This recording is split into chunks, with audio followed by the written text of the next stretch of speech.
Muy buenas noches a todos. Bienvenidos a esta 11ª entrega de Lágrimas en la lluvia, el programa que aspira a marcar la diferencia en complicidad con un público diferente. Dedicamos hoy nuestro programa a la familia, institución natural que forma el tejido celular de la sociedad y garantiza su supervivencia, institución que cada vez que se organizan encuestas demoscópicas figura invariablemente como la más valorada por los españoles de cualquier edad o condición. Y es que, en efecto, la familia es el abrigo frente a la intemperie que completa y hace más fuertes a las personas, protegiéndolas de agresiones externas mediante una tupida red de afectos e ideales compartidos. Sin embargo, vemos en nuestro derredor una devastadora acción destructiva que ha situado a la familia en el centro de la diana. Matrimonios deshechos a velocidad express, hogares desbaratados con el menor pretexto o sin pretexto alguno, hijos desparramados y convertidos en carne de psiquiatra, abortos a mansalva, exaltación de nuevas fórmulas combinatorias humanas negadas a la transmisión de la vida, etc. ¿Cómo se explica que la institución más valorada por el común de la sociedad sea también la más hostigada? En un programa anterior veíamos cómo la ideología de género, convertida en dogma de obligado cumplimiento, se había impuesto a hacer de la familia un vivero de odios, convirtiendo las relaciones humanas fundadas en la complementariedad y el amor en relaciones conflictivas de rivalidad y dominio. Y para facilitar esta tarea, había favorecido la redefinición del concepto de familia, que ahora se extiende a diferentes formas de unión, por quebradizas e inconsistentes que sean, fundadas en contratos, ya no en compromisos, acordados entre individuos. Contratos, por supuesto, rescindibles, como conviene a una nueva utopía de hedonismo que preconiza la consecución de la felicidad a través de la exaltación del deseo personal. En esta labor de hostigamiento a la familia no podemos olvidar tampoco la inversión de las jerarquías humanas que conlleva la priorización del trabajo como forma de realización personal. Hoy se habla mucho de conciliación entre vida laboral y familiar, pero para conciliar dos cosas de naturaleza distinta es preciso fijar primero una jerarquía de preferencias, estableciendo lo que es subalterno, por muy necesario que sea, y lo que es primordial.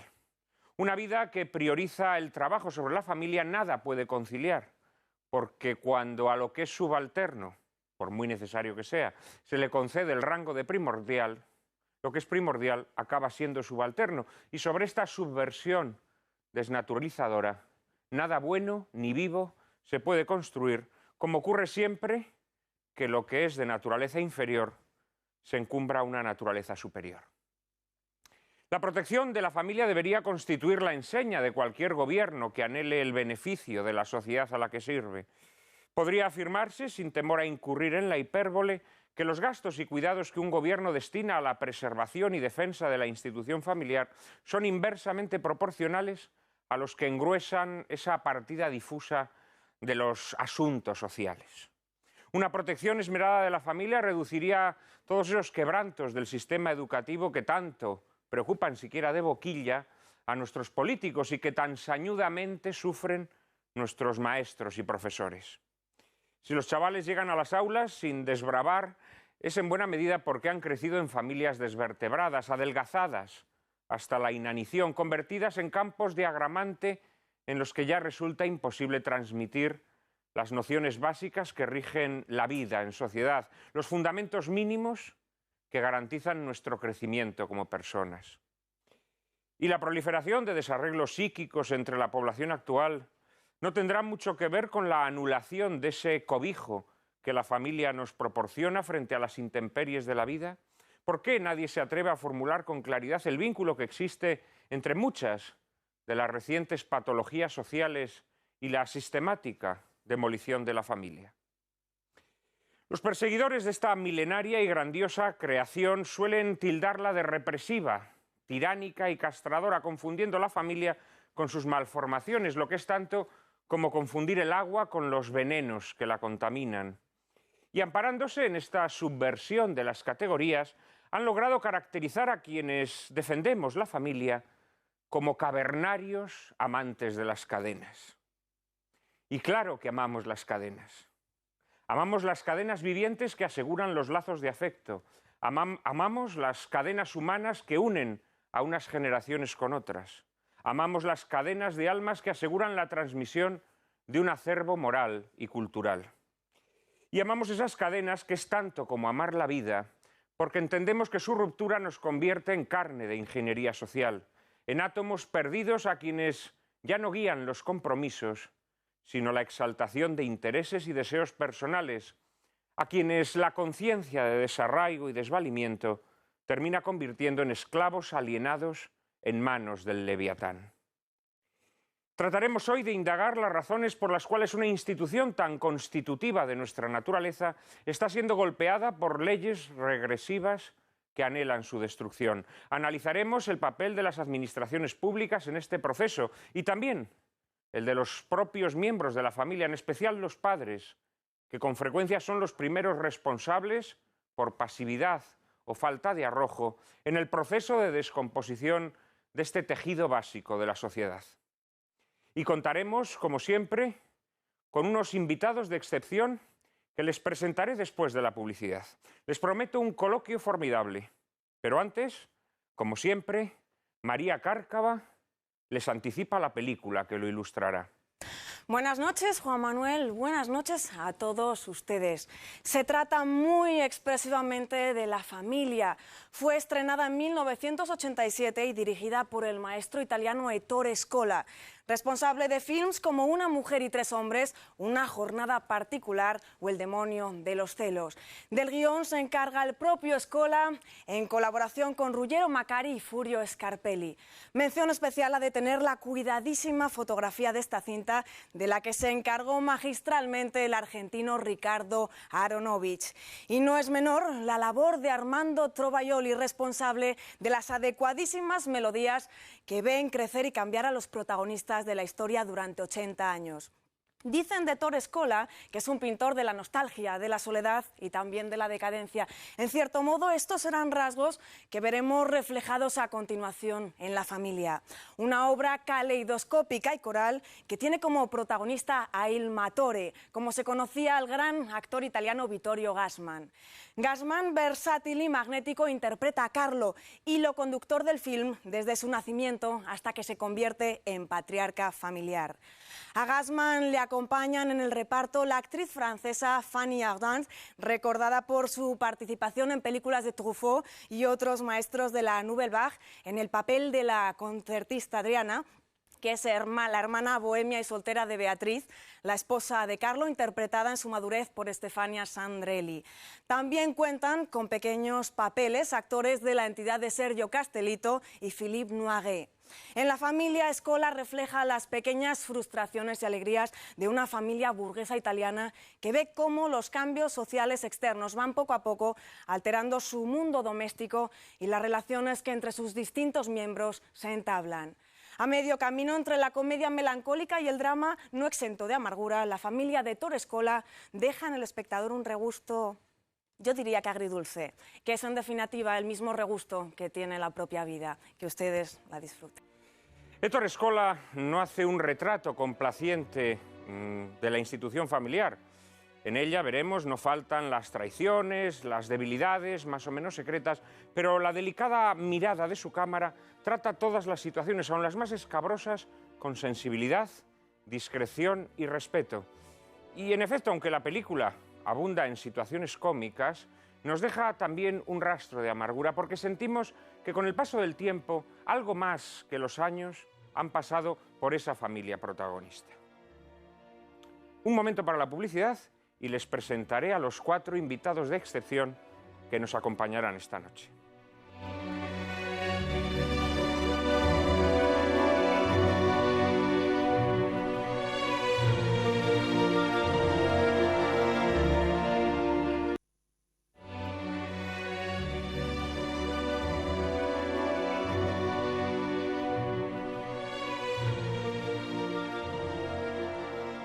Cuatro invitados, como cada noche, y como cada noche excepcionales, que paso inmediatamente a presentarles. Tenemos con nosotros esta noche a Eduardo Hertfelder, presidente del Instituto de Política Familiar, institución internacional fundada en España en el año 2000, donde está su sede central y con oficinas propias en Francia, Noruega, Hungría, Suiza, Argentina, Colombia y México, así como en Nueva York, donde dispone de estatus consultivo especial ante Naciones Unidas, y en Bruselas, donde está presente en el Intergrupo Familia e Infancia del Parlamento Europeo. Muy buenas noches, muchas gracias por estar con nosotros aquí. También tenemos a Antonio Arcones, que es presidente de la Fundación Burke y director de la editorial Ciudadela. Ha sido anteriormente director de la Universidad Abad Oliba CEU en Barcelona.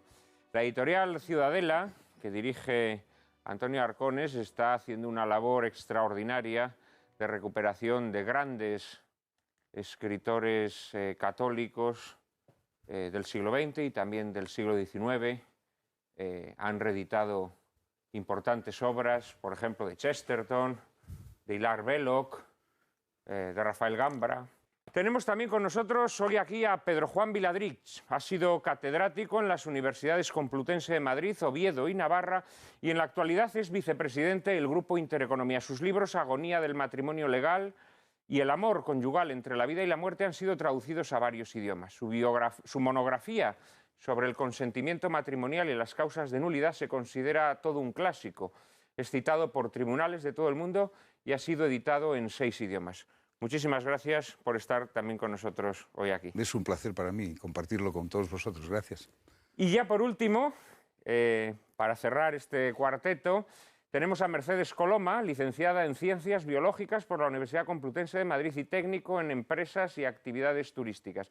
Ha sido presidenta de COFAPA, la Confederación de Padres de Alumnos, y en la actualidad es portavoz del Foro Español de la Familia, así como directora de coordinación de voluntarios de colegios y universidades de la Jornada Mundial de la Juventud. Muy buenas noches también. Hola, buenas noches, Juan Manuel. Muchísimas gracias a los 4.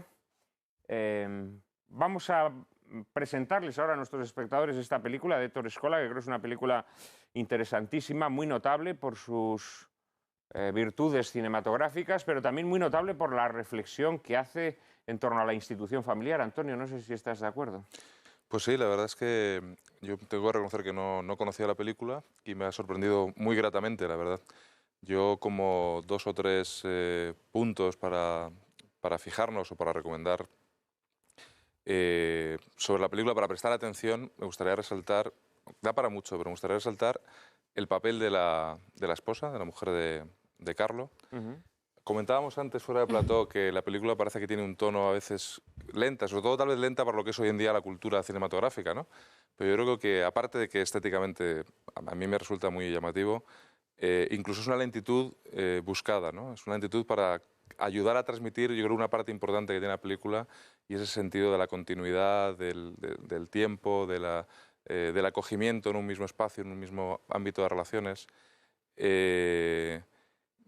Y si cabe una última cosa, y es, me ha sorprendido mucho yo creo que se puede ver en la película, la distancia con la que permanentemente mantiene el director respecto a lo que pasa, ¿no? Respecto a lo que sucede. La película no deja de hablar del drama de la vida, ¿no? De todas las vidas. Y consigue hacerlo, como decías antes en la introducción, con una sensibilidad, un cuidado, manteniendo la distancia justa para mostrarnos esos dramas, ¿no? Pero a la vez como admitiendo que en última instancia es imposible penetrar más en esa realidad familiar, que hay algo que siempre es inaccesible desde fuera, que hay una frase de Chesterton, una de sus paradojas, a mí siempre me ha parecido genial, y decía, una de las paradojas de la familia es que es más grande por dentro que por fuera. Una de las paradojas del hogar es que es más grande por dentro que por fuera. Y en esta película yo creo que el director también hasta mantiene ese respeto de saber que hay un punto a partir del cual no se puede mostrar más, ¿no? Efectivamente. Hablabas de la lentitud. Yo creo que esta película, en realidad las buenas películas no son lentas ni rápidas. Cada película necesita su ritmo, su respiración. Exacto. Yo creo que esta es una película que tiene una respiración especial, que es la de una película que quiere contemplar el paso del tiempo, ¿no? Y cómo el paso del tiempo deja sus muescas en una familia a lo largo de 80 años.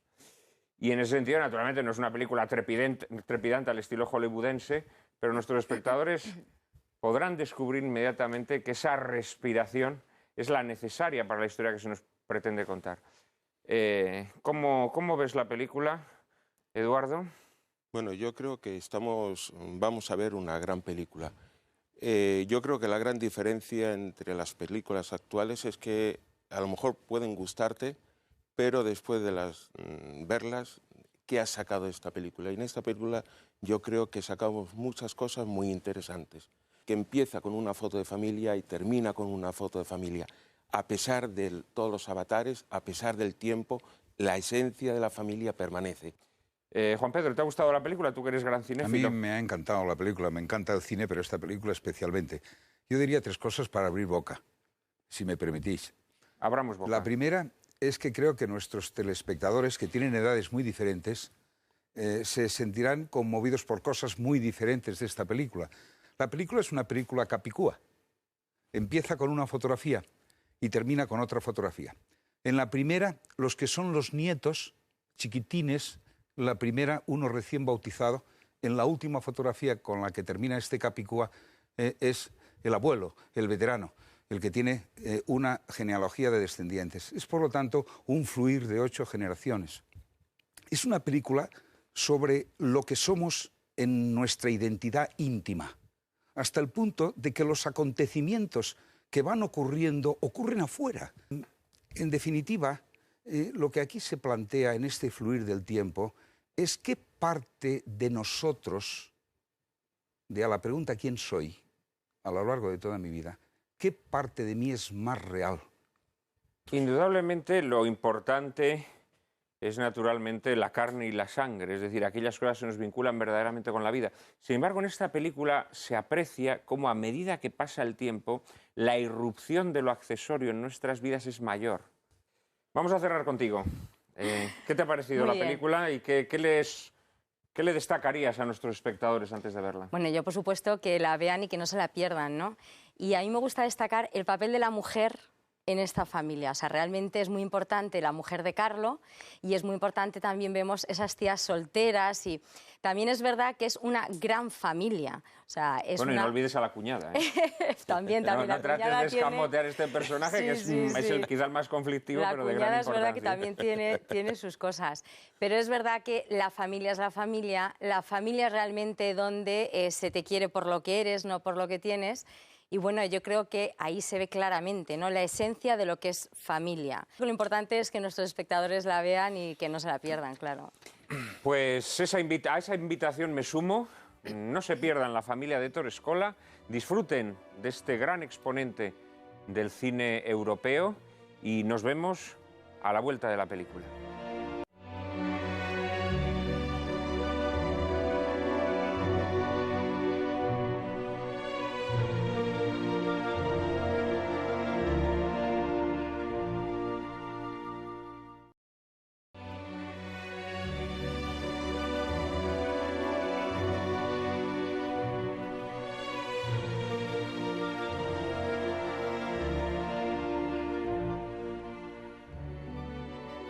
Dos retratos de familia, como decían nuestros invitados, para abrir y cerrar la película.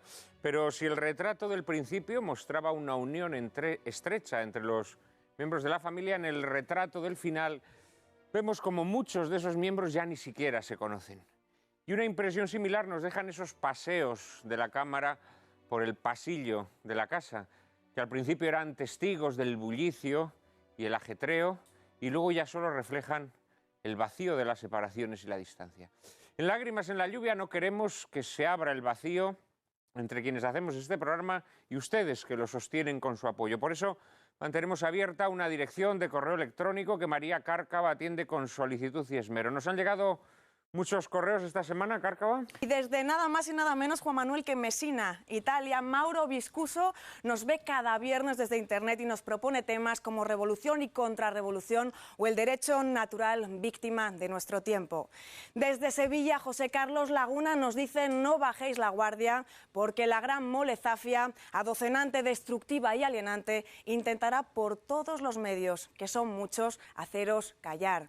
Y también nos recomienda que proyectemos el film Un hombre para la eternidad, dirigida por Fred Zinnemann. También nos sugieren que hablemos, Juan Manuel, de banqueros y empresarios y que nos apoyemos para el debate en la película Siempre Eva, del director Ty Garnett. ¿Que quieren enviarnos sugerencias y opiniones? Pues ya se lo saben. Escríbanos un correo electrónico a la siguiente dirección: lágrimas@intereconomía.tv. Repetimos, lágrimas@intereconomía.tv. Y ahí, en esa dirección, siempre van a ser atendidos, se lo podemos asegurar. Un ejemplo es este programa sobre la familia que muchos de ustedes nos habían solicitado y que aquí lo tienen. Aquí lo tienen. Será además el primero de muchos programas en los que toquemos asuntos que tienen que ver con la familia. Porque verdaderamente hablar de la familia es como adentrarse en un océano, ¿no? Un océano en el que son muchos los pequeños mares en los que uno puede entrar y esparcirse, pero verdaderamente es un tema inabarcable. Así que estoy seguro que nos dará para muchos programas como este. Pero de momento hoy vamos a entrar en harina. Yo estoy seguro que nuestros invitados tienen muchos asuntos sobre los que tratar. Yo voy a lanzar un tema primero.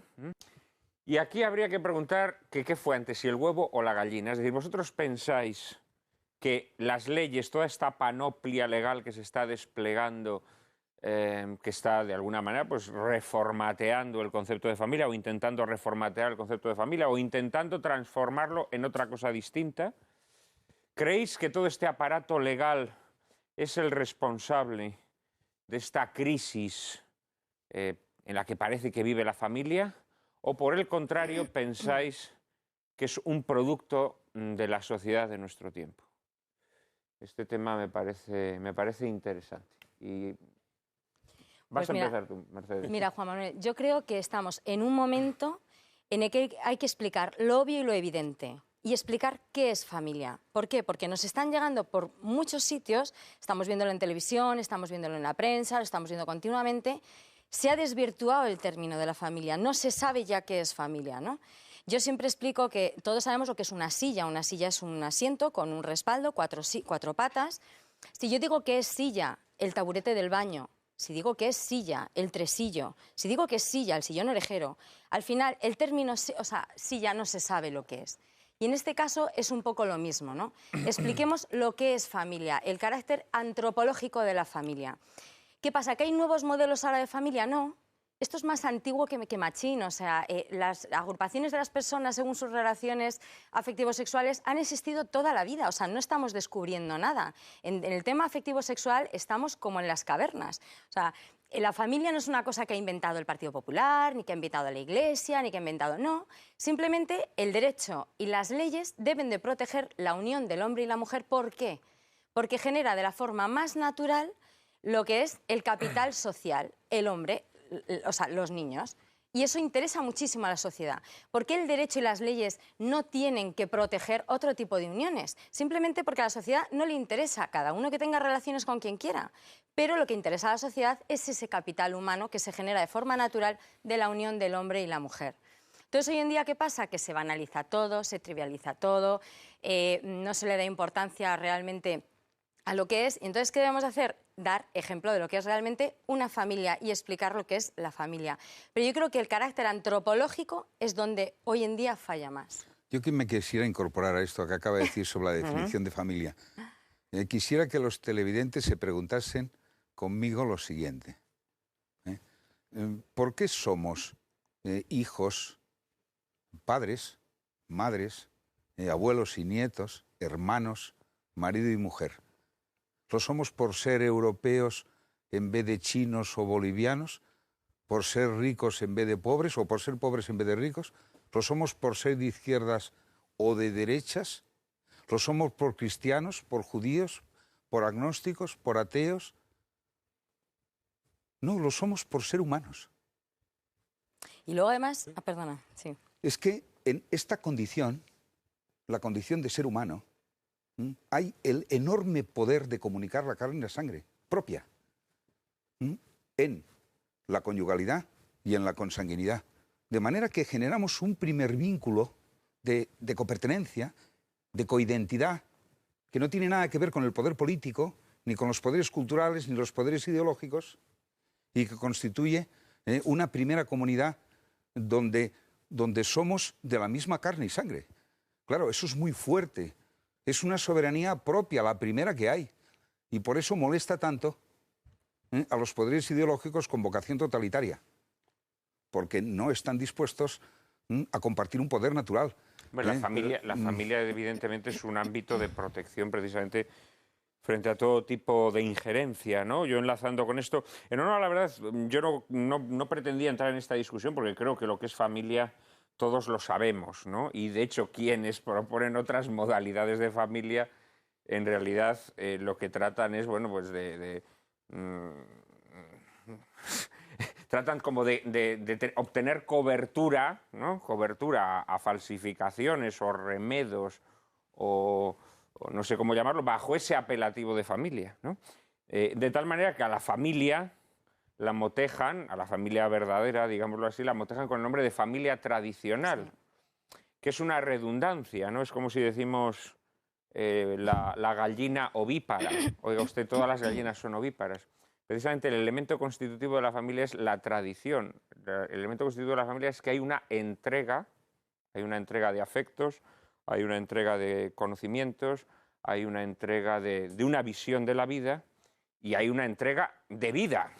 Hay una entrega de vida. Es decir, en el momento en el que no hay transmisión de vida, no hay familia. Esto... Pero yo creo que aquí, esto es evidente, es decir, yo creo que el discutir si la vigencia, la familia tiene vigencia actualmente o la familia va a tener futuro, bueno, pues mientras el hombre sea hombre, la mujer sea mujer, va a haber un hombre que quiere una mujer, quiere iniciar un proyecto de vida en común y por lo tanto van a estar abiertos a la transmisión de la vida, se va a asegurar la sociedad y por lo tanto va a haber familia.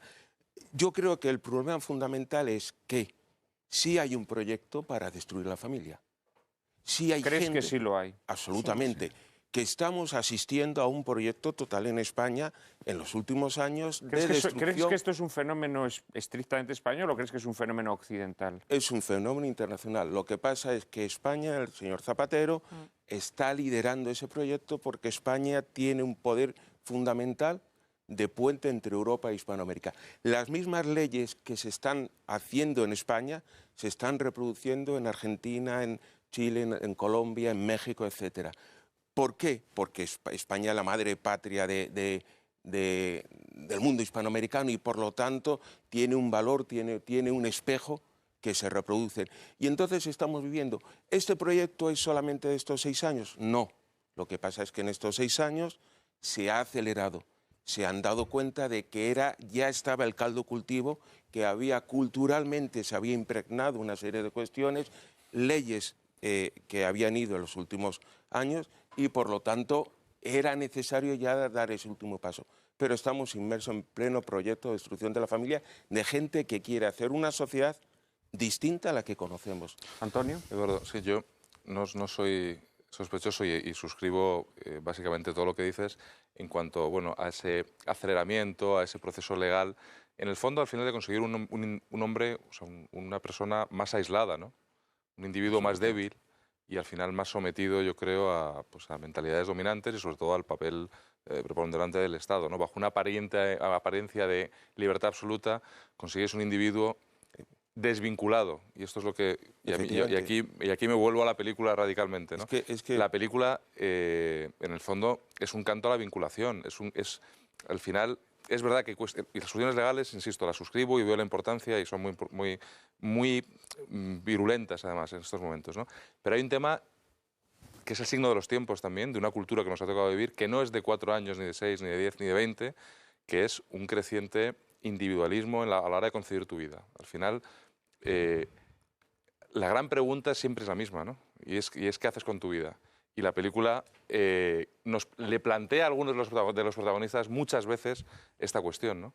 Y al final la vida, de hecho, la gran disquisición del protagonista o de Carlo es: ¿he hecho bien quedándome o me tenía que haber ido? Esa tentación que puede estar en unos de una forma, en otros de otra, de salir de esos vínculos objetivos que es la familia, desentregar mi vida a algo que, bueno, que has elegido, pero que después es parte de ti de una forma tan objetiva y tan indiscutible, que no puedes abandonarlo sin hacer una cierta traición, ¿no? El contrapunto es ese personaje tremendo, y no me extraña que te llamara la atención, que es Adriana. Pero Carlos, cuando tú dices vinculación, hay que entender los vínculos íntimos, porque pueden, si no, interpretarse en términos de cadena, de algo que te encierra. Bueno, es que... no. Bueno, la cadena en latín, como sabes, se dice es así, vínculo, vínculo es cadena. Sí, pero la palabra vínculo en la tradición de la que yo formo parte como especialista significa más cosas. Naturalmente. Sí. Es decir, no pero a veces hay que encadenarse a aquellas cosas en las que crees. Ojo.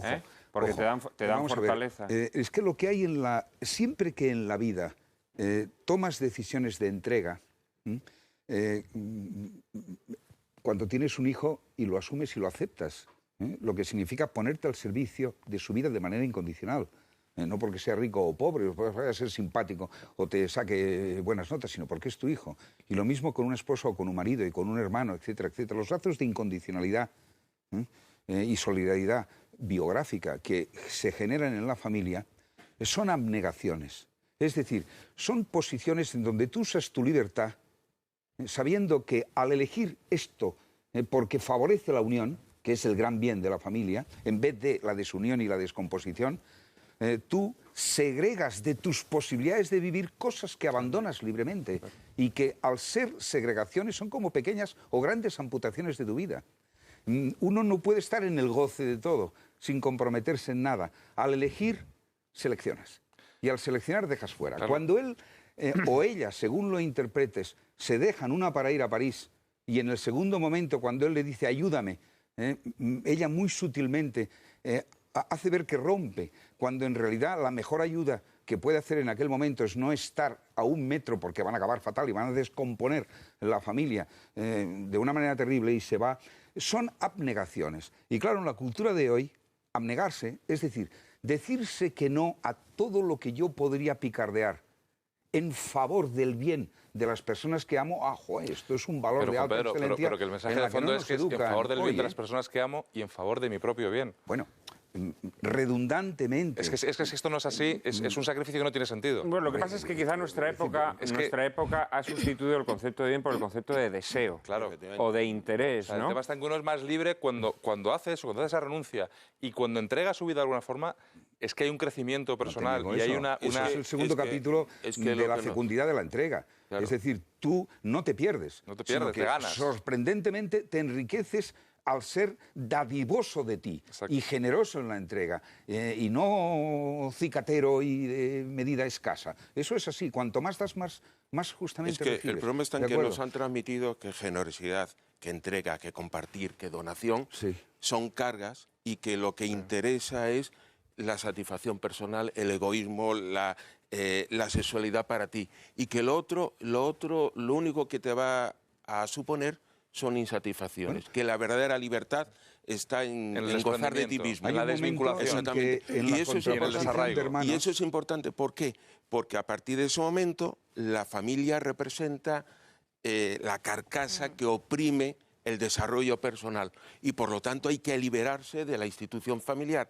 Por lo tanto emerge el individuo solamente y por lo tanto estamos en ese estado totalitario porque ya solamente está el individuo, aquí, no hay familia. En la película plantean, ¿me permitís? Aquí en la película plantean el tema del adulterio, primero, digámoslo así, platónico, y luego consumado o semiconsumado en esa noche que pasan juntos el protagonista y su cuñada en esas vacaciones que él tiene que interrumpir. Según la mentalidad contemporánea, ese es un hombre que ha sido castrado por la represión familiar que le impide entregarse a la felicidad verdadera, que sería romper con su mujer, con sus hijos y marcharse con la cuñada a París, ¿no? Esta es la mentalidad contemporánea. Es decir, desde la mentalidad contemporánea, Carlo pues nos parece un tipo aplastado por la ferocidad de esa institución. Esa es la grandeza de la película, ¿no? Bueno, evidentemente lo que nos muestra esta película es que este hombre efectivamente se siente toda su vida atraído por esa mujer. Sin embargo, niega esa atracción, bueno, por conseguir un bien mayor, ¿no? Al final se entrega algo más grande. En esa aparición de nuevo de la tentación, que es cuando aparece ella, por un lado, ella se muestra como vacía, es decir, al final ella que eligió no vincularse, siempre toda la película trata todo un poco simbólicamente, ¿no? Pero ella, que es la que eligió no vincularse y dice, yo no te puedo ayudar, yo no puedo amar a nadie, yo no estoy en ningún sitio de alguna forma, y viene con uno, pero que en el fondo tampoco le quiere, y que al final... Y de hecho es muy curioso porque se casa al final se casa con un tal Víctor, Sí, pero luego no aparece nunca. O sea, transmite como que al final ese desarraigo de esta persona. Pero luego hay un momento clave, para mí muy clave de la película, y es cuando él, que ha tenido esta tentación, esa tendencia a la imaginación a veces siempre a pensar cómo habría sido mi vida así, y claro, como siempre tienes que contrastar un ideal con algo tan objetivo, tan cercano y tan cotidiano como lo que tienes delante todos los días, la imaginación en ese sentido es muy traicionera, ¿no?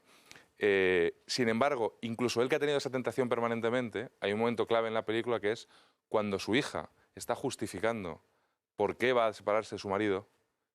No, yo quiero estudiar y quiero tal, y por qué voy a renunciar, y la mujer está intentando convencerla a discutir con ella, y llega él y le dice, sí, hombre, sí, al final, pues tienes razón, ¿cómo vas a renunciar a tu vida? ¿Cómo vas a renunciar a tus deseos? Y le da un tortazo. Esto es clave, esto es clave. Es decir, él es consciente de lo que ha hecho, de ese bien mayor que ha conseguido, y sobre todo al final, que es otro de los momentos para mí, y por eso decía al principio que había que fijarse mucho en la persona de la mujer, cómo él reconoce que la figura oscura, entregada, que al final incluso se da cuenta de que conscientemente era conocedora de lo que había detrás, lo que había pasado, y había decidido permanecer en silencio, es la mujer, ¿no? Y que es como el pilar oculto, o sea, no tan visible como él, no tan brillante, pero ha sido el pilar de la familia, ¿no? Me gustaría... Aquí lo que no me habéis contestado, salvo Herfelder, es la pregunta que os lancé. Es decir, si esta exaltación del deseo, del individualismo, como queramos llamarlo, esta negación de esa abnegación, que es el cimiento, ¿no?, sobre el que se establecen las relaciones familiares, ya no solamente las relaciones conyugales, sino naturalmente las relaciones paterno-filiales, etcétera, etcétera. Si esta exaltación del deseo es un producto de leyes o de un diseño, digámoslo así, social hecho desde arriba, o si por el contrario es una cosa que se ha ido imponiendo desde abajo de forma natural. Pues son las dos cosas al mismo tiempo. Es decir, por una parte nosotros tenemos unas dinámicas que es necesario encauzar mediante altos valores de excelencia porque las hacen desarrollar hacia bien en vez de hacerlas desarrollar destructivamente. Por ejemplo, nosotros tenemos una dinámica brutal de fuerza que es la necesidad de nutrirnos. Basta con que cualquiera de nosotros se ponga en la hipótesis de estar 3 días sin comer o 4 y verá cómo se pone de humor. Es decir, es el instinto más duro, mucho más que el sexual. Uno puede estar 1 año o 2 años sin relaciones, no se muere. Uno no puede estar sin comer ni sin beber. Y sin embargo, fijaros la brutal cultura de gastronomía que hemos hecho. Cómo nos sentamos en la mesa y no nos echamos unos encima de los otros. Comemos con cubiertos, procuramos servir la mejor vianda a la persona que queremos. Cuidamos, es decir, hemos civilizado con altos valores éticos lo que se llama un instinto que, si no, pensemos en las guerras, en las situaciones en donde se deteriora la inyección ética y entonces, a propósito del comer, parecemos animales o nos matamos por ello. De manera que a la pregunta de si eso es una maniobra del poder o es una delicuescencia, de pronto, generacional, las dos cosas. Es decir, al poder le interesa romper la soberanía de la familia, el que es un ámbito natural de relaciones propias, es como una autonomía, nunca mejor dicho. Le interesa romperlo, le interesa el individuo sin raíces, le interesa sin historia ni identidad generacional. La familia nos da la primera identidad. Como he dicho yo en mi primera intervención, probablemente más la de fondo, la de más fondo y la de más real, la que es más real. Ahora bien, se aprovecha el poder de la tendencia que tienen las personas a no abnegarse, a buscar el placer, al disfrute sin más. Es el Julio joven, que no quiere ningún compromiso, que entiende la vida simplemente como un gozarla y un disfrutarla, pico de aquí, pico de allá, hasta que viene la guerra y lo destruye. Yo tengo claro que Bueno, pero hay... luego Julio es el que ama de forma más verdadera, probablemente, de toda esa familia. Sí, pero después de todo, después de todo. Bueno, y eso habríamos que verlo. Después de que es salvado de alguna forma a mí es un personaje que me interesa mucho porque en un principio parece como que se deja llevar por sus apetitos, digámoslo así, ¿no? Entonces le mete mano a la criada, etcétera, etcétera. Pero al final se demuestra que sus apetitos eran una expresión de un amor mucho más hondo, más profundo, porque luego está con ella toda la vida. Yo creo, Juan Manuel, que la pregunta que hacías, hay claro una ideología detrás, o sea, muy clara. Los primeros que no creen en la familia ni tienen familia y la mayoría no tienen hijos son nuestros gobernantes. Entonces, si tú no crees en la familia, no vas a apostar por la familia, no vas a defender la familia, no vas a hacer leyes, que hemos visto hace poco, ha salido en el periódico, un estudio donde se veía cómo el IRPF y el IVA, la subida que hay, afecta claramente a las familias a partir de 2 hijos. Entonces, hay una afrenta, claro, a la familia, o sea, no quieren. Yo cuando explico a padres, ¿no?, lo importante, vamos a ir al origen de la familia. El origen de la familia es un hombre y una mujer que se enamoran y deciden dar ese paso. Ese paso es la primera elección libre que tú haces. Porque realmente nuestros padres no los hemos elegido nosotros, ni siquiera elegimos nuestros hermanos ni nuestros hijos. Pero ese hombre o esa mujer que nosotros elegimos para compartir es una elección libre. Con lo cual eso es muy importante. También cuando tú te casas no te dicen, ¿estás enamorado locamente hasta las trancas de fulanita? No, te dicen, ¿quieres a fulanita o a menganito? Es un acto de la voluntad. Hay que querer querer y hay que currárselo. Y hay que, yo siempre pongo el ejemplo del matrimonio con el vino, porque yo vengo de una familia de bodegueros y nos gusta mucho el vino. Entonces, todo el mundo empieza con un tinto joven. Según va pasando el año, va siendo un crianza. Y lo que hay que llegar a ser es un gran reserva. O sea, esos vinos, y eso es lo difícil, y eso es lo que cuesta. Hoy en día lo más fácil es romper, se te cae un jarrón, se me rompe, me voy a IKEA y me compro otro. Vamos a recomponer esas piezas, vamos a unirlo, vamos a sacarlo adelante. Porque claro, es un acto de la voluntad, es algo que cuesta mucho. Y hoy en día estamos en una sociedad, como decías tú, muy individualista, donde todos son derechos, no hay deberes, pero si lo estamos viendo con nuestros propios hijos, yo tengo derecho a tal, no me hagas no sé qué, que voy a ir a demandarte porque no sé qué, todos son derechos, derechos, derechos, ¿y dónde están los deberes? ¿Y dónde está, no? Mira, me vais a permitir, porque Viladrica ha introducido un tema interesante. Claro, estamos tan acostumbrados a las formas degeneradas del poder político que consideramos que el poder político es el enemigo natural de la familia. Esto es falso, esto es falso. Familia y comunidad política tienen el mismo origen. La comunidad política, de hecho, se instituye... Sí, nosotros nos remontamos a los comienzos de la organización humana, la familia, no, es que la familia y la comunidad política es lo mismo. Sí, es lo mismo. Es decir, las tribus, los clanes, son organizaciones humanas y son organizaciones políticas. O sea, tienen un origen común. Y de hecho, la comunidad política se establece para proteger la organización humana, la familia, a través de la garantía y la preservación de las normas religiosas, que son las que fundan tanto la familia como la comunidad política.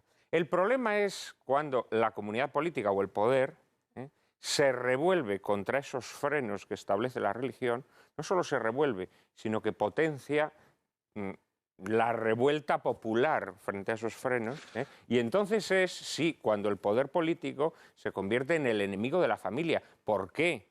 Porque niega esos frenos morales o religiosos que eran los que protegían a la familia. Pero esto es un producto del liberalismo. Hasta ese momento, en las sociedades, en las monarquías cristianas, por ejemplo, el poder político no estaba contra la familia.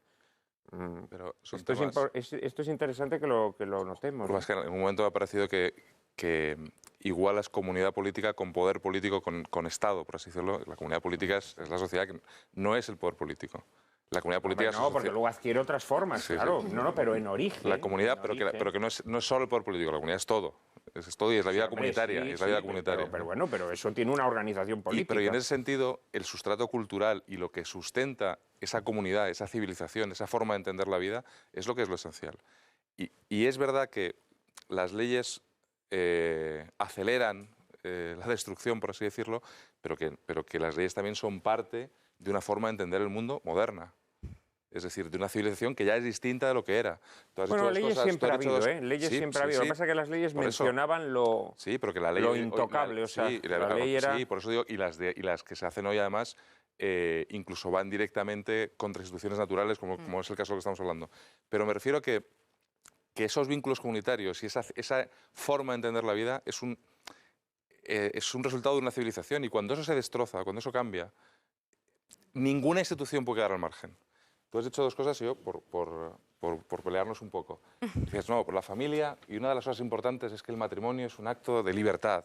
Bueno, es un acto de libertad 1 minuto y el resto de la vida, según entiendes, no. Claro. Y lo esencial no es el acto de libertad de esa decisión. Lo esencial no es eso. Lo esencial es el acto de consecuencia, de lealtad a adhesión a lo que has decidido. Claro, la voluntad. Sí, exactamente.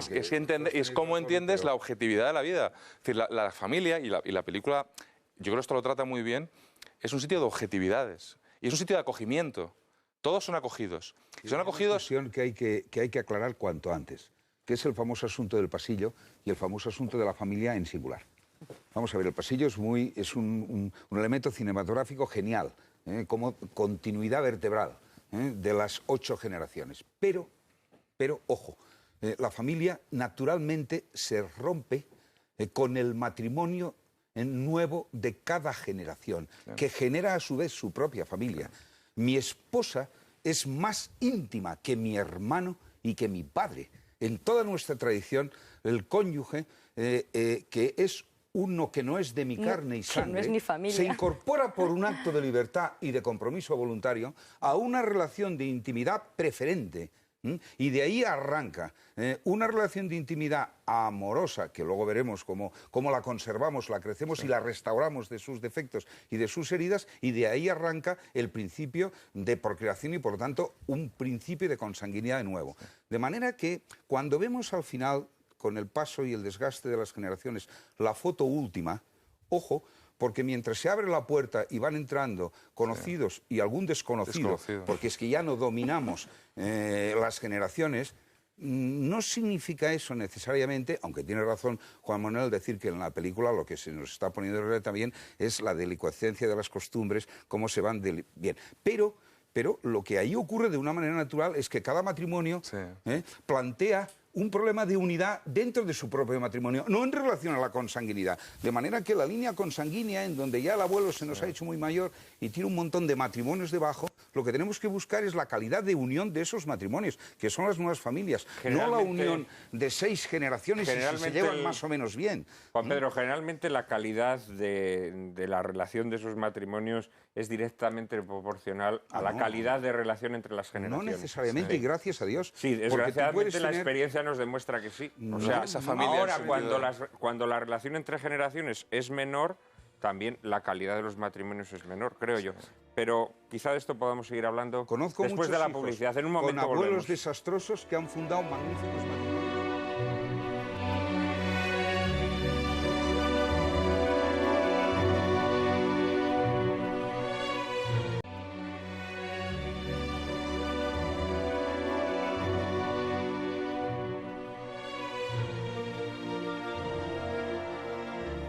Bueno, hemos hablado mucho en nuestro anterior bloque de esta exaltación del deseo como ingrediente desequilibrante de la familia o destructivo de la familia, apoyada naturalmente por leyes que contribuyen a todavía una mayor exaltación.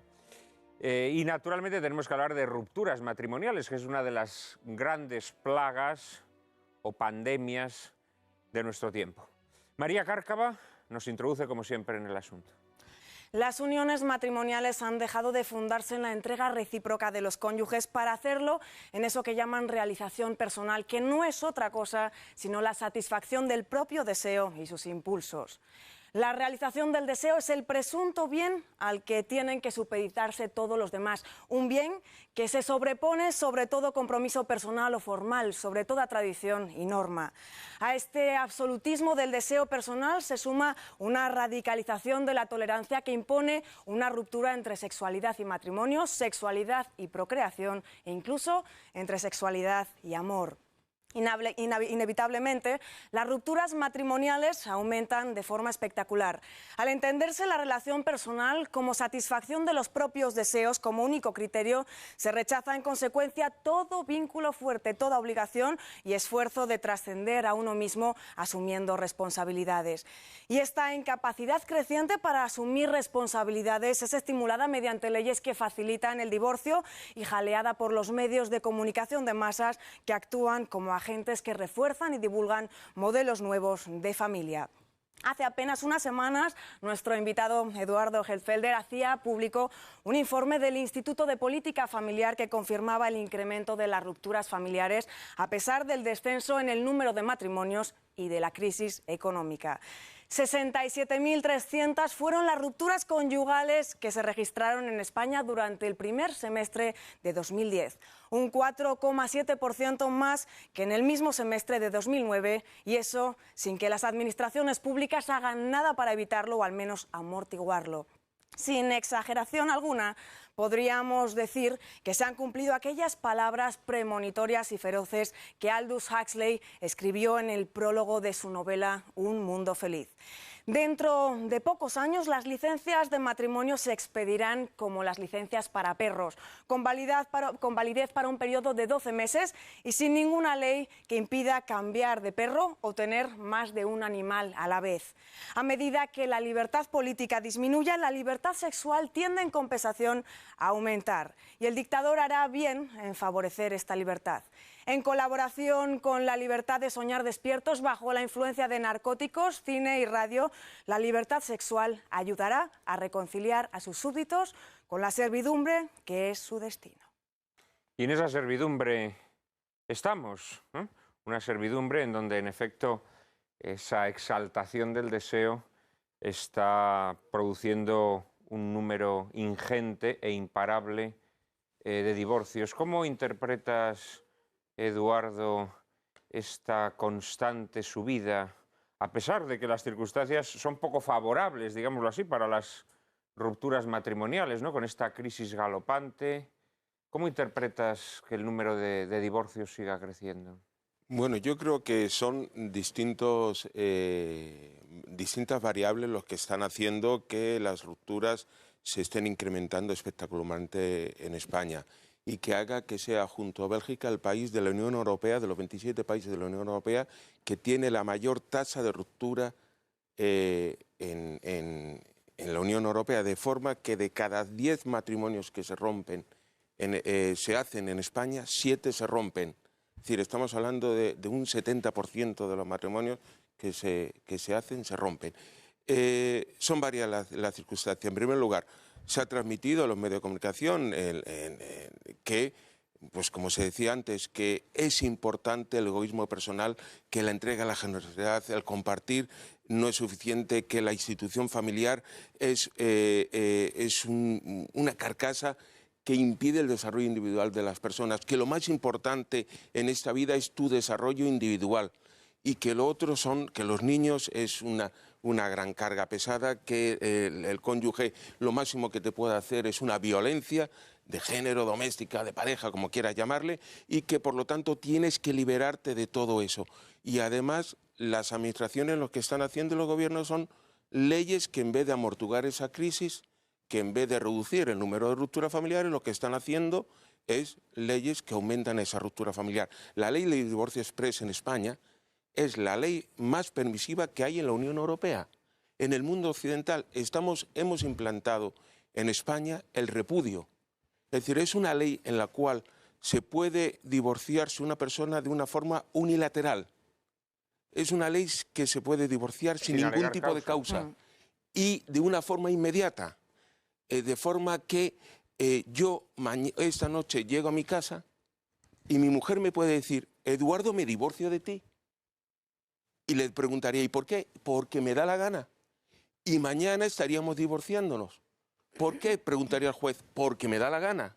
Y no habría ninguna forma. Y es más fácil en este momento romper, como se ha dicho tantas veces, un matrimonio que constituirlo o que romper el vínculo con una telefonía móvil. Por lo tanto, cuando por una parte se transmite culturalmente que lo importante es el individuo y no las interrelaciones a la familia.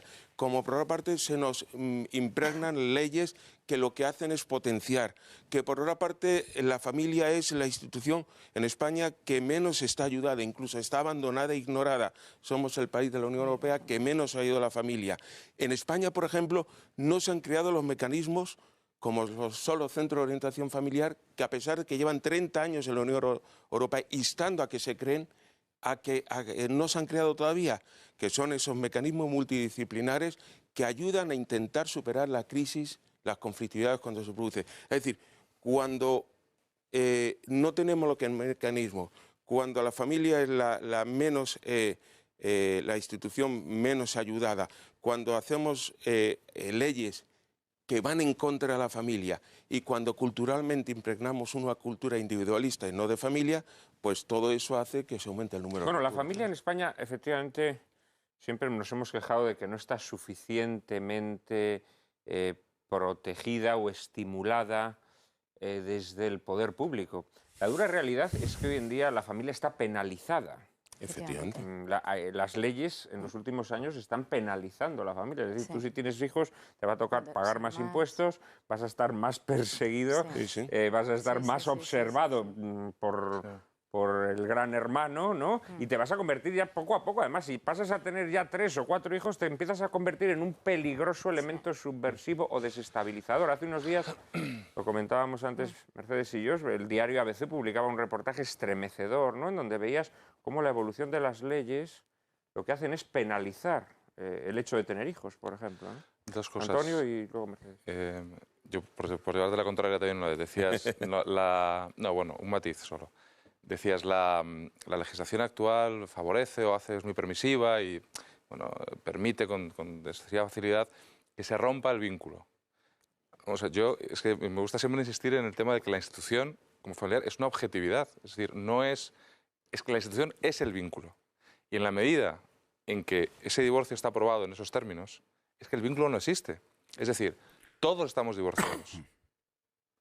Vives juntos porque quieres. Pero es que el vínculo como una objetividad, como una institución objetiva en la cual cuando dos personas han decidido formar esa institución, tienen un nexo de unión, no existe.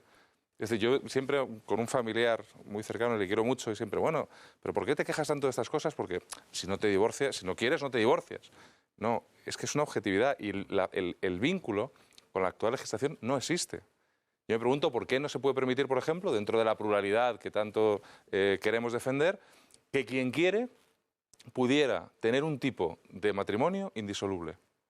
Es una cuestión para debatirla curiosa. Bueno, es que te diría más, por ejemplo, de esta destrucción... no te dejan. Oiga, usted déjeme a mí tener un vínculo indisoluble. Y nosotros queremos ser responsables, oiga, como cuando vendo mi casa ya es una venta y la he vendido o la he comprado. No, es irrevocable. Es irrevocablemente. Redundando lo que dices, dentro de esta legislación ya no existe marido y mujer. Ya existe cónyuge A y cónyuge B. Ya no existe padre o madre. Sí, pero que en última existe progenitor A y progenitor B. Ya lo existe... Sí, ya son de recrearse. Sí, eso es recrearse ya en el escarnio. Pero el tema objetivo es que el vínculo no existe, que estamos todos divorciados. El vínculo no existe. Esta objetividad de la que habláis, que puede hacer confundir a nuestro televidente con que objetividad es realidad, es una objetividad conceptual, cultural, mental, no es lo real. Y por lo tanto, las causas profundas de que haya un aumento de la conflictividad, de la fractura y en última instancia se recurra a la facilidad de legalizar una ruptura, que es el divorcio, no tiene como causa principal la capacidad de producir conductas de las leyes. Ojo con esto. En última instancia hay que revisar la calidad de cada persona como varón y mujer cuando contrae compromisos personales íntimos, porque eso es lo que flojea. Pero las leyes te ayudan. Sí, pero no protagonizan. Bueno, no protagonizan, pero la institución, la familia como tal ya no existe. No existe. Todo eso... Las leyes ayudan, los medios de comunicación ayudan. El tema cultural es importantísimo. El tema justamente de ese concepto, esa forma de ver la vida que tenemos. La secularización influye en muchas cosas. Siento corregirte en nombre de una cosa. ¿Cuántos casos has visto en tu vida en consulta profesional?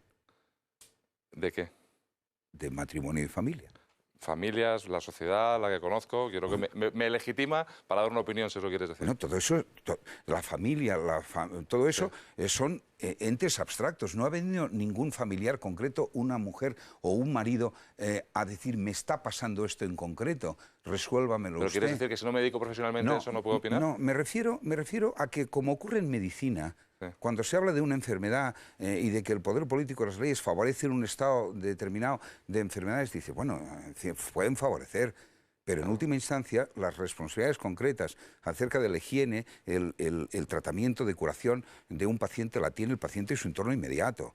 No nos engañemos. Es decir, la ministra de Sanidad, no. Me refiero a que yo he tenido 22 años de consulta y no recuerdo, salvo un caso de un diplomático, ninguno de estos casos, que no son menores en consultas de 5.500, a grosso modo, pueden ser 5.480, basta con ir a mis protocolos, que me dijo efectivamente que se había casado bajo una idea muy concreta, compartida con su mujer, de prueba, y por lo tanto había fracasado la prueba y que decidían simplemente cumplimentar su pacto de provisionalidad de la relación. El resto de personas, de derecha, de izquierda, algunos muy comprometidos con una cultura muy permisiva, se habían unido con la esperanza de durar. ¿Qué había pasado ahí? A eso es lo que nos tenemos que preguntar. ¿Por qué? Primero, la educación para las relaciones sexuales es inexistente, pobre o absolutamente deformante la que reciben las personas que van a contraer matrimonio. ¿Y es decir, la nuestra que recibían generación hace joven. 500 años era mejor? No, espera un Pero si momento. ahora- En ciertas cosas bastante mejor. En ciertas cosas. No, sí, desde luego que sí, era En ciertas mucho mejor, cosas. claro, sí, ahora La es capacidad, pervertidora, la pero- capacidad de la relación amorosa de inyectarle fuerza de los sujetos protagonistas para conservarla, para hacerla crecer, para restaurarla de las heridas que continuamente tiene, para que las personas que no son perfectas, ni muchísimo menos, y están llenas nuestros protagonistas concretos, cada uno de nosotros, de limitaciones, defectos, carencias, desconocimientos de sí mismos, perplejidades ante los cambios de la vida, se mantengan unidos, conserven eso y la restauren del deterioro constante, es necesario una posición personal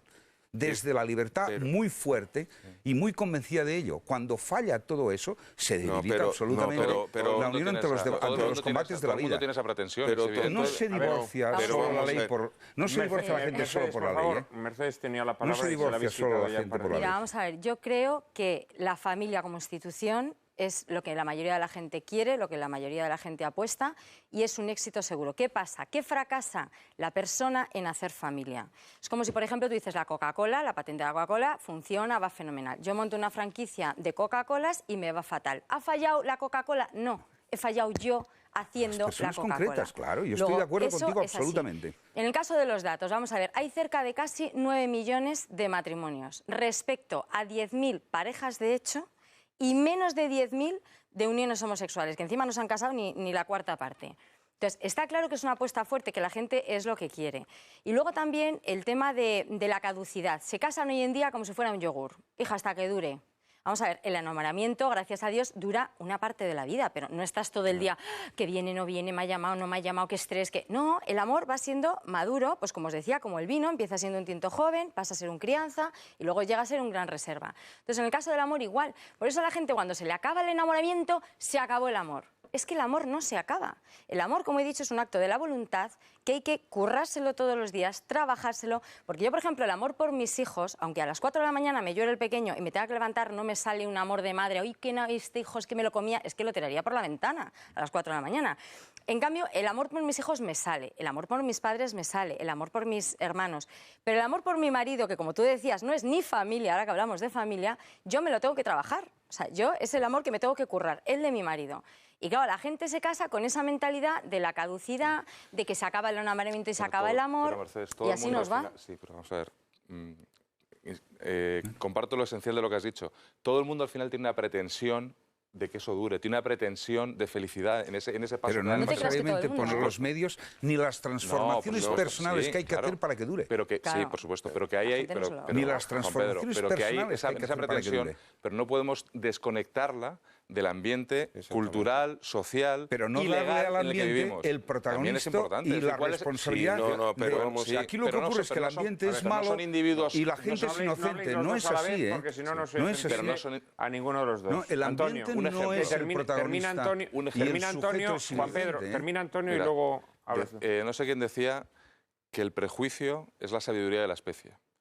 Una sociedad donde, por ejemplo, que tu matrimonio sea un fracaso o no lo sea, es más, donde no se concibe que se pueda llamar fracaso, es que esto es importante. Es que puede ser hasta ofensivo. Cuando yo creo que cuando dos personas se casan tienen esa pretensión de continuidad de permanencia. De éxito. Y la sociedad siempre de alguna forma ha juzgado, con ese prejuicio, que eso tenía que hacerse todo el esfuerzo del mundo por mantenerlo. Y de alguna forma incluso juzgaba clarísimamente a quien dejaba a su marido o a quien dejaba a su mujer de una forma frívola, irreflexiva, irresponsable. Hoy en día eso no pasa. Entonces, y eso es muy importante. Es decir, el hombre, y volvemos a hablar de la comunidad política, también es sostenido por la comunidad política y por la mentalidad dominante y por la cultura en la sociedad en la que vives.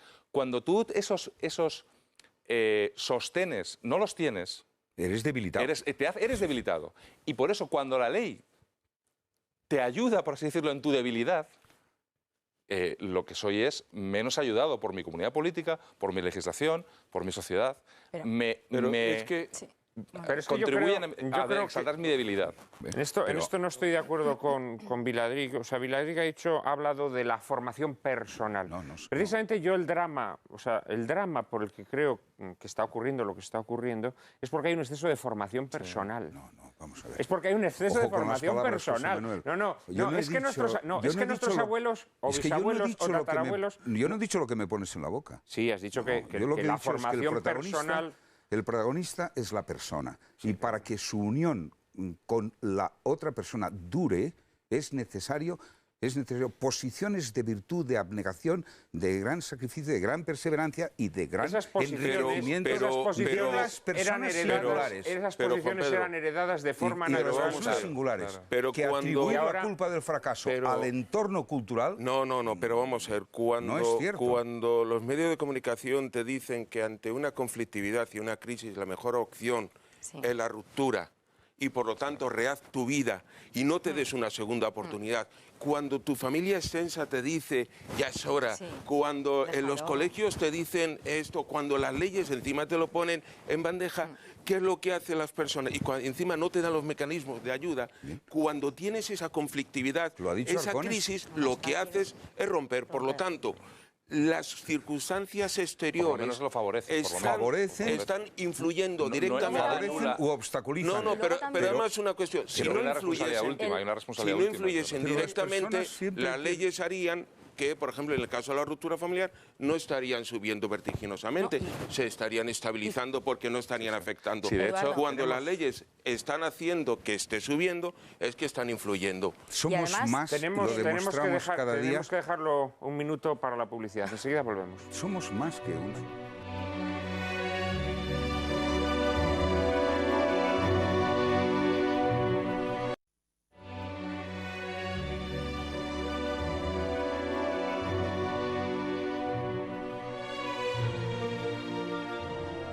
Hablábamos del divorcio y si el divorcio produce una desvinculación entre los miembros de la pareja y hace aumentar el número de casos de violencia doméstica, existen otras prácticas sociales cada vez más frecuentes que favorecen la desvinculación entre padres e hijos, el desinterés por la procreación. María Cárcava nos introduce como siempre en el asunto. España está inmersa en un invierno demográfico que no parece remitir, con un déficit de natalidad muy preocupante, un aumento imparable en el número de abortos y un nivel muy bajo de conciliación entre vida laboral y familiar. El informe de evolución de la familia elaborado por el Instituto de Política Familiar dibuja un negro panorama en nuestro país. En 2009 el índice de natalidad bajó un 5%, del 1,46% registrado en 2008 hasta el 1,4% tras una década de leve aumento que se explica por el auge de la inmigración. Asimismo, se reduce progresivamente el número de mujeres en edad fértil y crece el número de familias sin hijos.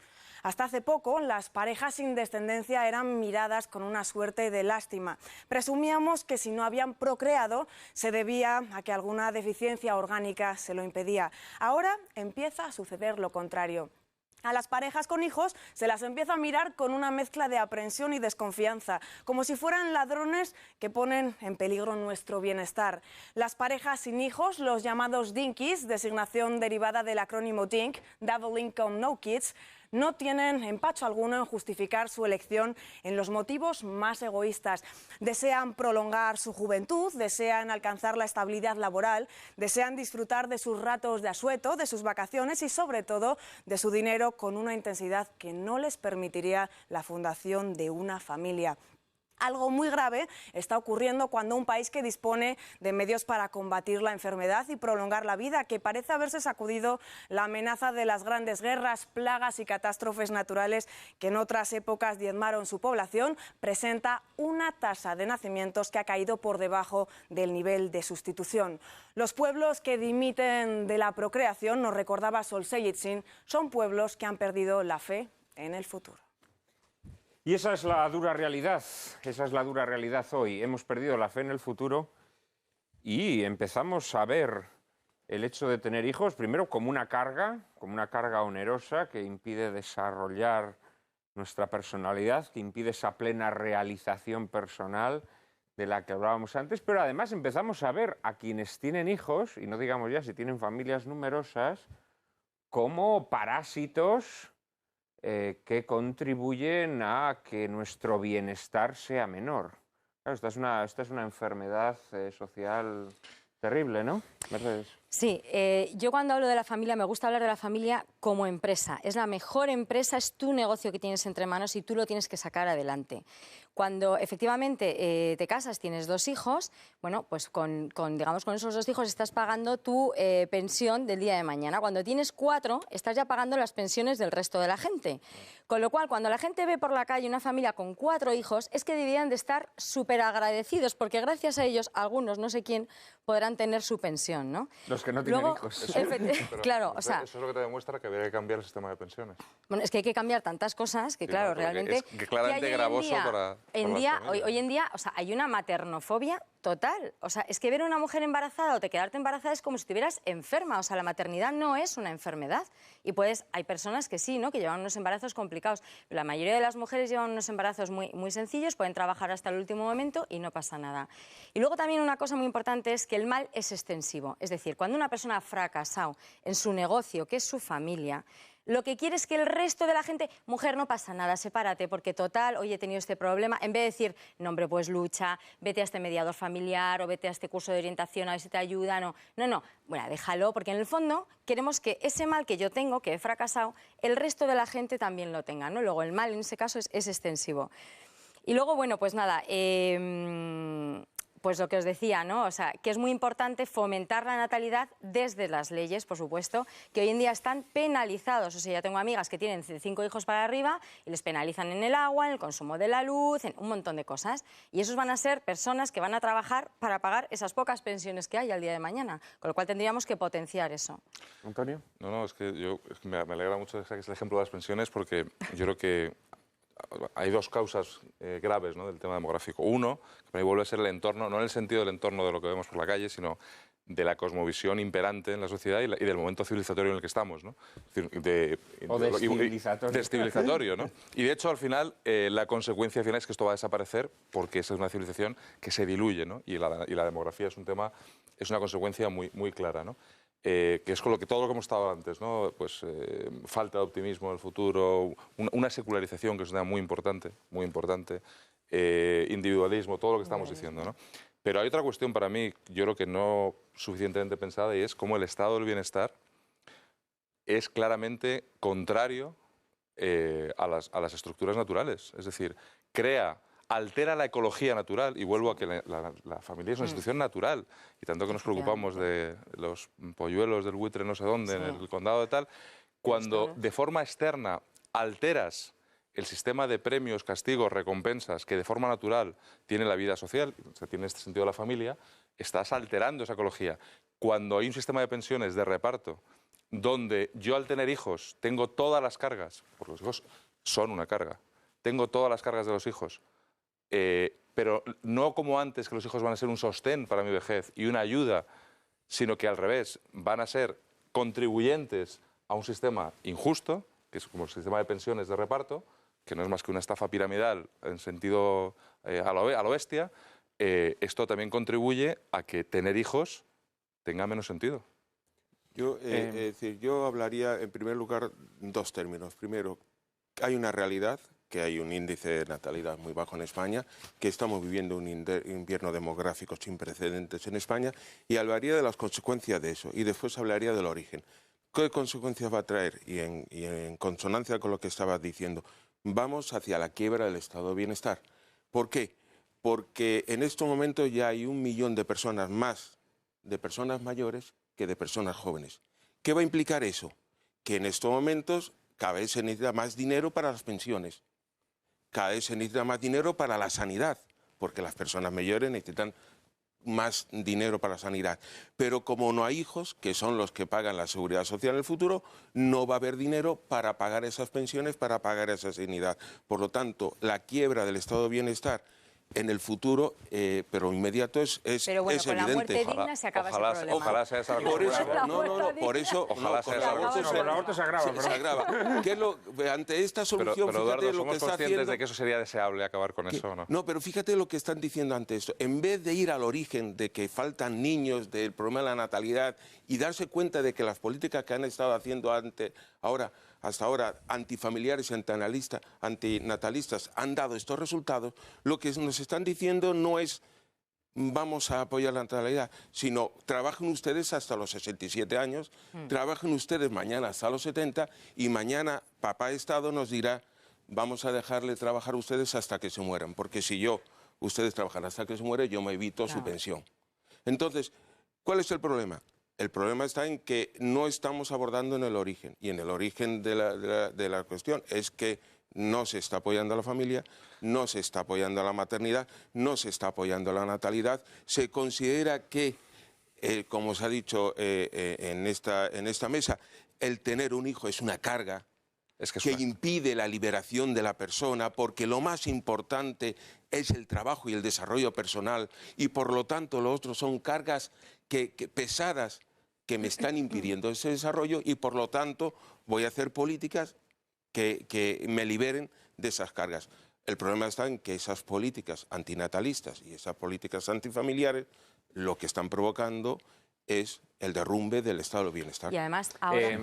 Vamos a ver, yo os doy la razón en todo, entre otras cosas, para que lo que voy a decir no se pueda interpretar como una corrección, ni muchísimo menos una observación de todo lo que habéis dicho, que lo comparto y tal. Yo lo que quiero hablar es otra ventanita. A mí me parece que además, por Dios, la vida matrimonial y la vida familiar tiene como característica diferente de otros campos en donde vivimos, el que allí se juega nuestra desnudez íntima, lo que somos desnudos de todo, de ser ingeniero, de tener éxito, de ser taxista o fontanero, de ser... se juegan dimensiones de intimidad desnuda nuestra. Y por lo tanto, hay que hipotetizar que quizá ese desnudo queda herido y a veces letalmente como consecuencia de, y hago una lista de pequeñas cosas para vuestra consideración. 1. Lo que yo hago en casa no le interesa a nadie. No me escucha mi marido. Encima me pega 4 gritos y tiene un mal carácter horroroso. Llega un momento en que pierdo la esperanza de que yo pueda vivir, tenga sentido en mi vida y sea feliz con este hombre.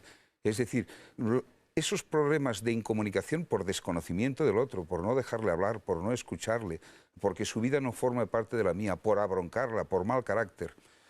Los malos caracteres, las destrucciones de personalidad que vienen como consecuencia del alcoholismo y la drogadicción, Porque alcoholismo y drogadicción son dos plagas de nuestra sociedad de las que no habla nadie, pero no es un problema político, es un problema concreto, singular y personal de mucha gente singular y concreta que llega a su casa con un cambio de carácter brutal como consecuencia de haber ingerido o de necesitar ingerir. Y lo paga su entorno, y su entorno tiene un momento que es sobrevivir. Y para sobrevivir necesita quitarse de encima esa persona que continuamente les amarga.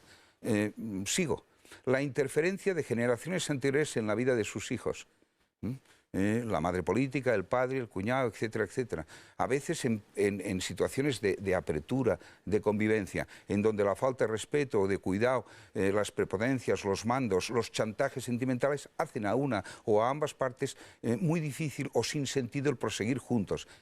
Podemos seguir. Es decir, hay la soberbia, la imposición, la manipulación o ostensible o sutil, en cuya virtud una de las partes es constantemente constreñida a ser lo que el otro necesita, el esclavo o la esclava de sus carencias y necesidades, el adorador sistemático, el sibuana. Es decir, limitaciones, defectos, vicios de las personas minan muchísimo la expectativa de conservación, la esperanza de que esta relación tiene sentido en mi vida, y son la causa muy concreta, aparte de la política, la cultura, el medio ambiente, las leyes, la prensa, de que en concreto, esta pareja en concreto rompa. Ya, pero yo creo que el temperamento soberbio de una persona o irascible, o la suegra meticona, es una constante en la historia. Una constante en la historia. Lleva ocurriendo desde que el mundo es mundo. Claro, que eso influye, claro. O sea, sí, influye, pero es un elemento fijo, no es un elemento variable, digamos. Antes más porque vivían en la misma casa. Ahora entonces, no has dicho nada que no lleve igual 500 años. No me imagino a las suegras. Y se les da sentido y corrección a estas enfermedades que tienen las relaciones amorosas y de intimidad para que no vayan a mayores y encuentren una transformación a mejor. Has mencionado cosas que sí son propias de esta época, por ejemplo, la drogadicción, el grado elevadísimo de alcohol. Pero yo creo que estamos desenfocando el tema. Estamos desenfocando. Otra cosa que no habéis nombrado. Viendo yo creo que no son causas distintivas, no son causas distintivas de esta época para lo que es el efecto demográfico. A ver, Mercedes y luego Antonio, no hablemos todos a la vez. Cuando habláis de la familia anterior, no la tradicional, porque en eso sí respeto y además me parece con mucho criterio lo que ha dicho acerca del manejo del calificativo tradicional. Cuando hablamos de años pasados, estamos suponiendo a veces que las familias de años anteriores eran redondas, esféricas y perfectas. Eso no es así. Claro. Hoy ha mejorado la comunicación entre los esposos muchísimo. La comunicación con los hijos y las relaciones de confianza con los hijos han mejorado muchísimo, porque hay muy buenas familias. Lo que ocurre es que en el manejo de los elementos personales que hay que poner para conservar, hacer durar, restaurar las heridas que tiene el amor, hoy la gente se rinde muy fácilmente y además con los vicios de siempre, a los cuales de entrada muchas veces no se les considera defectos ni limitaciones ni algo malo, cuando son verdaderamente cánceres. La comunicación ha mejorado al menos en cantidad. Yo creo que nos comunicamos tanto que no nos entendemos nada con el ruido de fondo. Bueno, otra cosa que es muy importante, que hoy en día sí que destruye muchos matrimonios, es el tema del ordenador y Internet en los hombres. O sea, que es que hay un afán de ordenador, de que llego a casa, me pongo con el ordenador y eso es brutal. Luego también, ¿no? ¿Las mujeres no? Mira, se da menos. Pero yo sí que conozco en el caso de los hombres, ¿Por qué no tocamos el tema de la fidelidad a propósito un momentito, del ordenador otra cosa también de que lo decías tú. ¿Por qué pasa esto? Pues porque la gente se casa y se cree que ha sacado la oposición a notarías. Y se olvida y se abandona. Y entonces yo ya tengo a esta o tengo a este en casa y ahora ya me voy a dedicar a no sé qué, me voy a dedicar a no sé cuál. No, perdona, es que tu trabajo es fomentar ese cariño con tu marido y con tu mujer, que eso crezca, que te lo pases bien, que sea tu mejor amigo, tu mejor colega, que sepas salir con él. Es que hay matrimonios que salen y dices, es que yo con mi marido salgo, es que no sé de qué hablar, es que me aburriría, es que, hija mía, pero ¿tú qué has hecho? O sea, remóntate a que te enamoro de esa persona y fomenta todo eso, ¿no?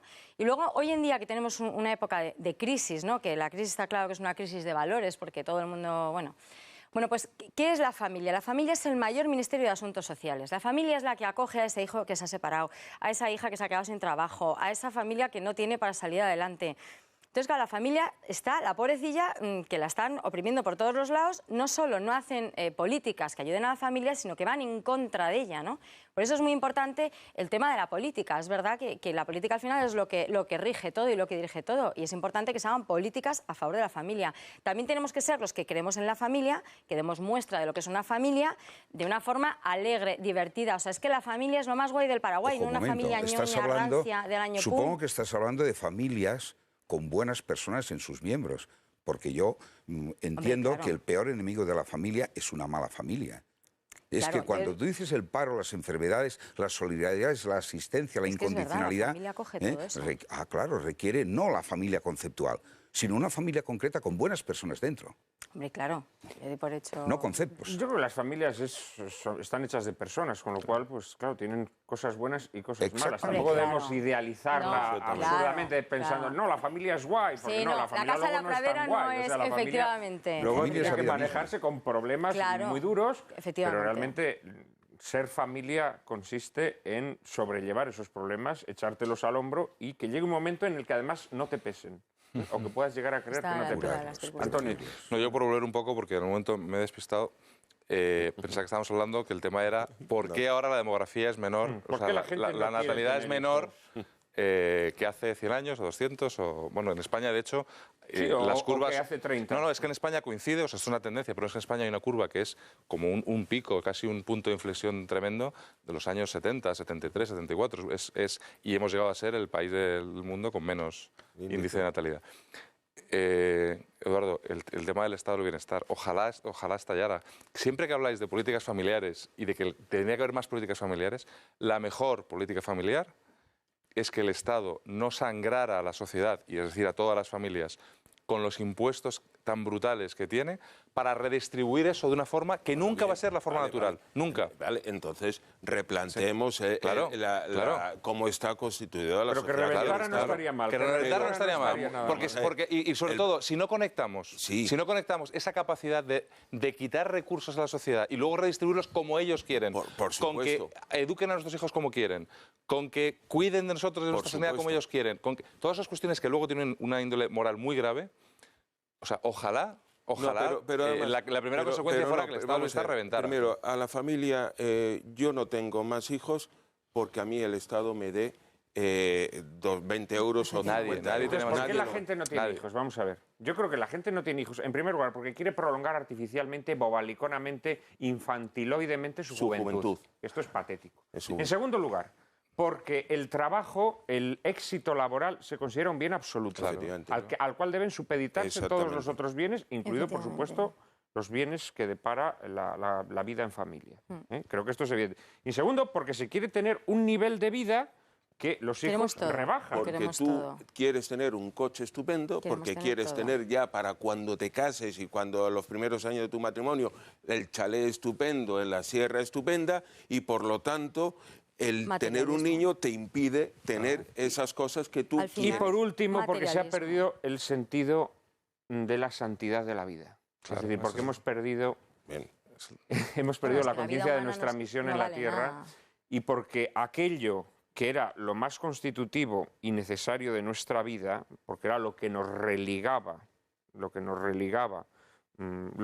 que nos mantenía en el mundo, y de alguna manera prolongaba nuestra existencia en el mundo, que se remonta al origen, ¿no? al momento en el que Dios crea al hombre y a la mujer, esa cadena la hemos roto. Esa cadena la Anteayer hemos roto. salió una encuesta de FE acerca de estados de opinión de la juventud española. Hoy los periódicos hacen un extracto de la misma. Sorprende, porque ha sorprendido además a los propios primeros intérpretes de la encuesta, que haya una pérdida absoluta de nuestra juventud en la ilusión por el futuro. Sí, esto es algo muy Sí, pero al mismo tiempo esa Pero juventud exactamente. que Déjame está terminar, por desganada, favor, Juan pasota. Manuel. Es que tener hijos significa confiar en el futuro, tener ilusión por el futuro, trabajar para que estos hijos, a medida que crezcan, tengan una vida mejor que sus padres. Es decir, hijo y futuro van juntos, es lo mismo. Cuando pierdes la esperanza en el futuro, cuando crees que el mundo no vale la pena y que eso va a ir a peor, inmediatamente hay una psicología de fondo en cuya virtud uno se repliega, los hijos son una carga, son un compromiso, me obligan a vivir de un determinado modo el resto de mi vida, porque duran siempre los hijos. Bueno, falta sentido de la vida, sentido de lo que es el porvenir, sentido de misión, porque el porvenir es lo que viene, pero ¿qué hay que hacer ahí?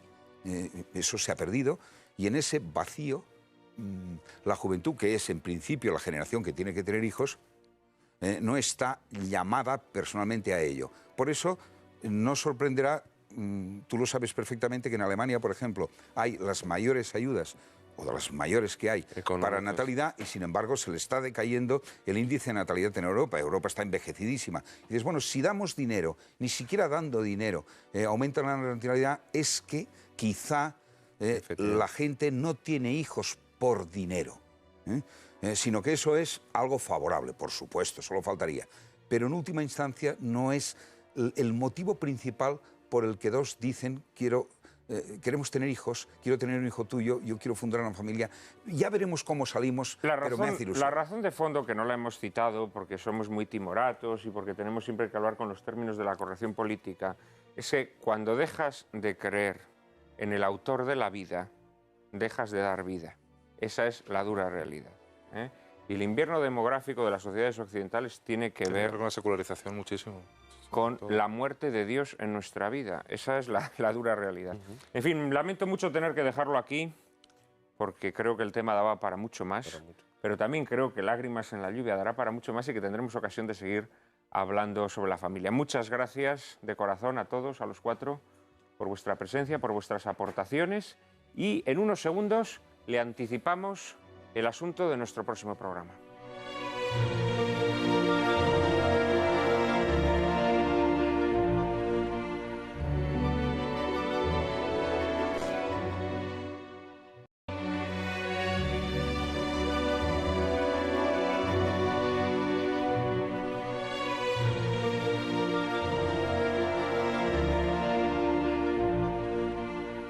Habrán observado nuestros espectadores que en la presentación del programa, en mi introducción, aludía yo a que esta era la 11ª entrega de Lágrimas en la lluvia. Y nuestros seguidores habrán dicho, pero si ya ha habido más entregas. En efecto, este programa fue grabado a comienzos de diciembre. Se iba a emitir el día en el que los controladores aéreos declararon la huelga que desbarató las vacaciones o el puente de la Inmaculada a muchos españoles. También desbarató la programación de Intereconomía y obligó a introducir un especial informativo que hizo que ese programa se quedara traspillado. Hoy lo hemos recuperado para todos ustedes y ya recuperamos también el orden habitual que ya les habíamos anunciado la semana anterior. Hablaremos el próximo viernes de la leyenda negra, ese cúmulo de falsedades, tergiversaciones, amputaciones históricas que han logrado que los españoles nos avergoncemos de nuestra propia historia. Ilustraremos el debate con una película que Juan Manuel yo creo que nos viene al pelo, que es Aguirre, La cólera de Dios, de 1972, dirigida por el alemán Werner Herzog y protagonizada por un histriónico Klaus Kinski. No se la pierdan. Ya saben que a partir de ahora ya no podrán llorar lamentando que la televisión es un desierto de la inteligencia y el buen gusto. Ahora ya pueden refrescarse en el oasis que cada viernes les brinda Lágrimas en la lluvia. Todos los viernes a las 9:30 de la noche, aquí, en Intereconomía Televisión.